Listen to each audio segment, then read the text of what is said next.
پیارے دوستوں، اللہ تعالیٰ نے ہمیں جو سب سے بڑی نعمت عطا فرمائی ہے وہ قرآن مجید ہے۔ یہ وہ کتاب ہے جس میں زندگی کا ہر راستہ اور ہدایت کا ہر اصول موجود ہے۔ قرآن صرف پڑھنے کے لیے نہیں بلکہ سمجھنے، عمل کرنے اور دوسروں تک پہنچانے کے لیے نازل ہوا ہے۔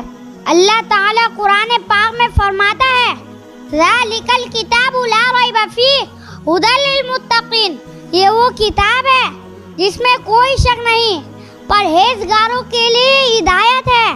جو بچہ قرآن سے تعلق رکھتا ہے اللہ تعالیٰ اس کے دل میں نور ڈال دیتا ہے۔ آئیے ہم سب عہد کریں کہ روزانہ قرآن تجوید کے ساتھ پڑھیں گے اور قرآن کی باتوں پر عمل کریں گے، کیونکہ قرآن وہ رشتہ ہے جو ہمیں دنیا اور آخرت دونوں میں کامیاب کرے گا۔